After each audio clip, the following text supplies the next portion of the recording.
दोस्तों इस वीडियो को कंप्लीट देखना। अगर आप एक आईसीआईसीआई बैंक अकाउंट के अंदर सैलरी अकाउंट ओपन करना चाहते हैं ना, तो आपको पहले पता करना होगा कि हाँ इस बैंक अकाउंट के फीचर्स क्या हैं, इसमें चार्जेस क्या है, हमें इस अकाउंट को ओपन करना चाहिए या नहीं करना चाहिए। पहले इस वीडियो को कंप्लीट देख लो, आपको सारा कुछ डिटेल में समझ में आएगा कि हाँ अब एक मुझे इस अकाउंट की तरफ जाना चाहिए या नहीं जाना चाहिए। और काफ़ी बार ये भी नोटिस किए होंगे कि कहीं कहीं कंपनी के अंदर ना आप जॉब करते हो ना, तो वहाँ पे आपको कंपनी की तरफ से आईसीआईसीआई के सैलरी अकाउंट ओपन करके दी जाती है। तो देखिए आईसीआईसीआई बैंक के अंदर ना सैलरी अकाउंट टाइप की बात करें तो मल्टीपल टाइप्स हैं, लेकिन जो बेसिकली जनरली ज़्यादा लोग अकाउंट ओपन करते हैं, जो ज़्यादा यूज़ किया जाता है जो सैलरी अकाउंट, उसी के हम बारे में डिटेल में बात करेंगे, इसकी फीचर्स और इसके चार्जेस। और मैं सारा कुछ सिर्फ लेक्चर नहीं दूंगा, आपको विथ प्रूफ करके दिखाऊंगा कि हाँ यहाँ पे इसके वेबसाइट के अंदर ये सारे चार्जेस सारे फीचर्स को इंक्लूड किया हुआ है। तो आप खुद भी देखोगे और मैं आपको अपने सरल भाषा में आपकी अंडरस्टैंडिंग को बेटर करने के लिए एक्सप्लेन करूंगा। तो वीडियो को इसकी करके मत जाना। और आप तो छोटी सी रिक्वेस्ट है, प्लीज यार वीडियो को लाइक कर दो, थोड़ा सा मोटिवेशन आता है कि हमारा ऑडियंस हमारे कंटेंट को पसंद कर रही है। तो चलिए शुरू करते हैं। आप यहाँ पे देख पा रहे होंगे मैंने स्क्रीन रिकॉर्डिंग को ऑन कर लिया। आप भी अच्छे से वीडियो को पॉज करके देख सकते हो, समझ सकते हो, लेकिन अगर आपको समझने में थोड़ा सा प्रॉब्लम आ रही है तो बस वीडियो को सुनते जाओ, आप सारा कुछ देख पाओगे, समझ पाओगे। ठीक है, सबसे पहले बात करते हैं कि इस अकाउंट को, सैलरी अकाउंट को हम कहाँ किस सैलरी के अंदर ओपन कर सकते हैं। तो देखिए यहाँ पे ना आपको ये जो फीचर्स मिल रहा है ना, आपको ऑल सैलरी के अंदर मिलेगा, आप कहीं भी इस अकाउंट को ओपन करा सकते हो। यहाँ पे दो टाइप है, एक है सिल्वर सेविंग सैलरी अकाउंट और एक है सिल्वर प्लस सैलरी अकाउंट, जो कि ज़्यादातर यही एक अकाउंट ओपन किया जाता है। हालांकि मैं इसके ऊपर बात नहीं करूँगा, हम सिर्फ इसके ऊपर बात करूँगा। ठीक है, कि इसके फीचर्स क्या हैं जो कि ज़्यादातर लोग इसी को यूज़ करते हैं। अब हम थोड़ा सा नीचे स्क्रॉल करके बढ़ते हैं। सबसे पहला चीज़ एलिजिबिलिटी, कि इस अकाउंट को कौन कौन से लोग ओपन कर सकते हैं। देखिए अगर आप ये सोच रहे हो कि हम बिना किसी कंपनी में जॉब किए हुए हम इस अकाउंट को ओपन कर लें, तो फिर सोचिए कि इम्पॉसिबल है, लेकिन आप ओपन कर सकते हो। ऐसा भी नहीं है कि आप एकदम ओपन नहीं कर पाओगे, ओपन तो कर पाओगे। इसके लिए क्या क्या डॉक्यूमेंट आपके पास होना जरूरी है, जैसे कि आपके पास जो भी, जैसे आप कंपनी जाओगे, ब्रांच में विजिट करोगे और बोलोगे कि मुझे सैलरी अकाउंट ओपन करना है, तो लोग सीधा बोलेंगे कि किस पर्पज़ के लिए, आपका सैलरी कहाँ से आता है, पेमेंट स्लिप आपको देनी पड़ेगी, एंड इसके साथ साथ एक एम्प्लॉयमेंट सर्टिफिकेट आता है, वो भी आपको देना होगा।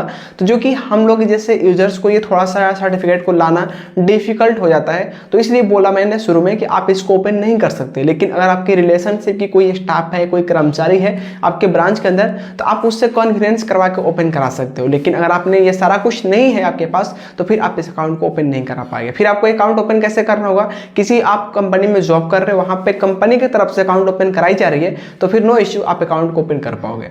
ये चीज समझ में आ गया। अब बढ़ते हैं थोड़ा सा और आगे। सबसे इंपॉर्टेंट चीज, मंथली एवरेज बैलेंस रिक्वायरमेंट कितनी होने वाली है। जैसे कि आपने सुना होगा कि कोई भी बैंक अकाउंट ओपन किया जाता है तो उसमें कुछ बैलेंस को मेंटेन करने के लिए ब्रांच वाले बोलते हैं, और ये ना सिर्फ ब्रांच वाले अपने तरफ से नहीं बोलते हैं, हालांकि वो उस बैंक के रूल्स है कि आप इस बैंक अकाउंट को ओपन कर रहे हो तो आपको कुछ बैलेंस को मेंटेन करके चलना होगा, जो कि मंथली एवरेज होता है और किसी किसी बैंक में क्वार्टरली एवरेज होता है। ठीक है, जो कि कीवे भी होता है।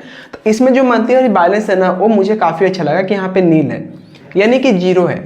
और एक चीज बता दूं कि आप कोई भी बैंक के अंदर सैलरी अकाउंट ओपन करोगे ना, तो उसमें आपको मंथली बैलेंस मेंटेन करने की जरूरत नहीं होती है। एंड इसके साथ ही साथ सबसे इंपॉर्टेंट सवाल कि अगर हम इस बैंक अकाउंट को ओपन कर लेते हैं, सैलरी अकाउंट को, और मान के चलो हमारा सैलरी इसमें क्रेडिट हो रहा है, ठीक है, अगर हम उस सैलरी में से कुछ अपने मतलब खर्चे के लिए कुछ पैसा निकाल रहे हूँ, बाकी पैसा हमारे उसी में सेव हो रहा, तो क्या उस सेविंग्स के ऊपर कुछ इंटरेस्ट मिलेंगे या नहीं मिलेंगे। हालांकि सेविंग्स अकाउंट के ऊपर तो मिलता है, लेकिन सैलरी अकाउंट के ऊपर मिलेगा या नहीं मिलेगा, तो बिल्कुल मिलेगा। कितना मिलेगा चलिए समझते हैं। देखिए यहाँ पे देखेंगे तो देखिए for end of day balance below 50 lakh, यानी 50 लाख के नीचे आपके बैलेंस है तो उस पर 3.0% का रेट ऑफ इंटरेस्ट मिलेगा। अगर आपके अकाउंट में 50 लाख से अबव बैलेंस है तो उस पर आपको 3.50 का आपका रेट ऑफ इंटरेस्ट मिलेगा, जो कि बेसिकली हम लोग के अंदर यही रेट ऑफ इंटरेस्ट आएगा, जो कि हम लोग इसके दायरे के नीचे ही है। इसके ऊपर रहते तो आप इस वीडियो को नहीं देख रहे होते। और एक चीज कि अगर हम इस अकाउंट को ओपन कराते हैं या ओपन हमारे कंपनी वाले करवाते हैं, तो उसके साथ हमारा डेबिट कार्ड कौन सा मिलेगा। तो इसमें जो डेबिट कार्ड मिलेगा ना रेगुलर सैलरी अकाउंट के अंदर, वो होगा टाइटेनियम का डेबिट कार्ड, जो कि काफी अच्छा डेबिट कार्ड है। अब बात करते हैं कि इस डेबिट कार्ड के कुछ चार्जेस भी है या नहीं। तो हम यहाँ पे चार्जेस के बारे में बात करेंगे। पहले समझ लेते हैं कि अगर हम सैलरी अकाउंट ओपन करते हैं तो इसमें आपको ना बहुत सारे ऑफर मिलते हैं। किस तरीके के ऑफर मिलेंगे चलिए बताते हैं। देखिए यहाँ पे ना आपको क्रेडिट कार्ड, लोन, इस तरीके से आपको कॉल आने लगते हैं जब आप सैलरी अकाउंट ओपन करा लोगे और 4 से 5 सैलरी आपके अकाउंट में क्रेडिट होगा, उसके बाद आपको कॉल आना स्टार्ट हो जाएगा कि आप ये लोन ले सकते हो, आपको ये क्रेडिट कार्ड ऑफर किया जा रहा, life time free credit card, ऐसे बहुत सारे आपको ऑफर किए जाते हैं और काफ़ी लोग इस ऑफर का बेनिफिट भी ले पाते हैं। यहाँ पर देख सकते हो auto loan, flexi cash loan, यहाँ पे लेटर भी मिलेगा, यहाँ पे आपको पर्सनल लोन भी मिलेगा, मतलब आपको बहुत सारे ऑप्शंस यहाँ मिल जाते हैं। सबसे मुझे अच्छा लगा इसमें पे लेटर का फैसिलिटीज मिल रही है जिसकी बैलेंस को पे करके 45 डेज के अंदर आप उसको रीपेमेंट कर सकते हो। लेकिन ये आपको आपके अकाउंट ओपनिंग के टाइम नहीं मिलेगा, आपको जाके पर्सनली जब कॉल आ रहा ना तो फिर इसको एक्टिवेट कराना पड़ता है। ठीक है, तो आप इस तरीके से एक्टिवेट करा लोगे ना तब इस फीचर्स को आप यूज कर पाओगे। अगर आपके पास सैलरी अकाउंट है तो आप ब्रांच को विजिट करके कितनी बार कैश को डिपॉजिट कर पाओगे, कितनी बार कैश को विड्रॉ कर पाओगे, इसकी लिमिट क्या है, अमाउंट लिमिट क्या है, ट्रांजेक्शन लिमिट क्या है, वो हम इस यहाँ पे अच्छे से समझें। देखिए यहाँ पे मैंने सारा कुछ नोट के अंदर नोट किया ताकि आप लोग को कोई भी कंफ्यूजन से ना रहे। देखिए यहाँ पे लिखा हुआ है ना कैश, ट्रांजेक्शन्स और चार्जेस, होम ब्रांच। ठीक है, अच्छे से देखना। एंड इसके साथ यहाँ पे देखोगे नंबर लिमिट और यहाँ पे दिखा रहा है कि 3 ट्रांजेक्शन पर मंथ आपको फ्री मिलेंगे, यानी 1 महीने के अंदर 3 ट्रांजेक्शंस फ्री मिलेंगे डिपॉजिट के लिए और विड्रॉ के लिए। अगर आप इन सभी लिमिट को क्रॉस कर जाते हो, ख़त्म कर जाते हो, उसके बाद उसी महीने के अंदर आपको और भी नीड पड़ जाती है कैश डिपॉजिट के लिए या कैश विड्रॉ के लिए, तो फिर आपको वहाँ पे कुछ एक्स्ट्रा चार्ज देने पड़ेंगे जो कि होगा 150 रुपये पर ट्रांजेक्शन। हालांकि इतना ज़्यादा कोई करेगा नहीं कैश डिपॉजिट या कैश विड्रॉ, क्योंकि ये सैलरीड अकाउंट है और काफ़ी लोग का क्या है काम, सैलरी आता है उसके बाद ऑनलाइन ट्रांसफ़र कर लेते हैं। तो बेसिकली यही ज़्यादातर सभी लोग करते हैं, हालांकि मैं भी यही काम करता हूँ। लेकिन अगर आपको ऐसा नहीं करना है, आपको कैश डिपॉजिट करना है तो आप इस लिमिट को ध्यान दीजिएगा, अदरवाइज आपको चार्ज देने पड़ेंगे। और देखिए मैंने एक चीज़ तो बताना भूल ही गया, यहाँ पे जो आपको चार्जेस लगेंगे ना वो यहाँ पे पर 1000 5 रुपये यहाँ पे लगेंगे, आप देख पा रहे होंगे। एंड इसकी 1 महीने का जो लिमिट होगा वो होगा 1 लाख। 1 लाख यहाँ पे लिमिट है और अगर आप इन सभी लिमिट को क्रॉस करते हो तब आपको 150 रुपये के यहाँ पे चार्जेस लगेंगे। आप यहाँ पे देख पा रहे हो मिनिमम चार्जेस कितने लगेंगे। ठीक है, तो ये चीज़ अच्छे से नोट कर लेना अगर आप ज़्यादा कैश डिपॉजिट या कैश विड्रॉ करते हैं तब। अगर आप ब्रांच को विजिट करके किसी थर्ड पर्सन के अकाउंट में कैश को ट्रांसफर करना चाहते हैं, कैश को डिपॉजिट करना चाहते हैं, तो उसमें आपको कुछ एक्स्ट्रा यहाँ पे चार्ज भी देने पड़ेंगे और यहाँ पे कुछ लिमिटेशंस भी है।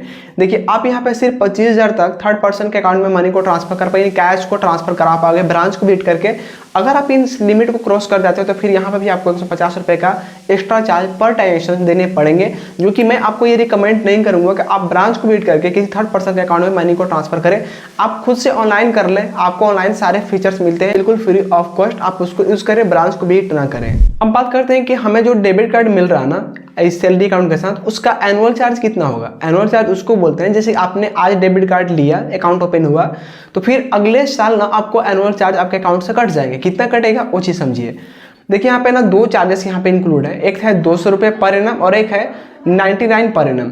99 पर एनम उनका लगेगा जिनका ब्रांच एक ग्रामीण क्षेत्र के अंतर्गत आता है, उनको सिर्फ 99 रुपये प्लस जीएसटी उनके अकाउंट से एनुअल चार्ज देने पड़ेंगे।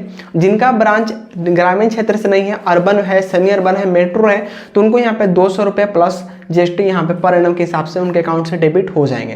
अब बात करते हैं कि सैलरी अकाउंट के साथ चेकबुक मिलता है या नहीं। बिल्कुल मिलता है, और जो चेकबुक मिलेगा ना वो फाइनेंशियल ईयर्स बिल्कुल फ्री होगा, यानी फर्स्ट फाइनेंशियल ईयर्स फ्री होगा, जिसमें कि 25 पेजेस होंगे, यानी 25 स्लिप्स का चेकबुक मिलेगा जो कि फ्री होगा 1 फाइनेंशियल ईयर्स।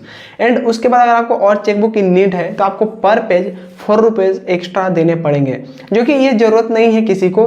25 पेज काफ़ी होते हैं और ये भी कोई यूज नहीं करता है। लेकिन अगर आप उनमें से हैं जो कि ज़्यादा चेकबुक यूज़ करते हैं तो फिर आप ये चार्जेस को नोट कर लो, आपको पर पेज का एक्स्ट्रा 4 रुपये देने पड़ेंगे ये सारे चेकबुक को यूज़ करने के बाद। अब सबसे इंपॉर्टेंट सवाल कि हमें इस बैंक के साथ जो डेबिट कार्ड मिल रहा है, जो एटीएम कार्ड मिल रहा है, हम उस एटीएम कार्ड से एटीएम मशीन से कितनी बार ट्रांजैक्शंस को कर सकते हैं, इसकी लिमिटेशंस क्या है, जो कि सबसे इंपॉर्टेंट यही है और जो ज़्यादातर लोग इसी को यूज़ करेंगे। ब्रांच को कोई विजिट करने वाला नहीं है आज के टाइम में, मुझे मालूम है।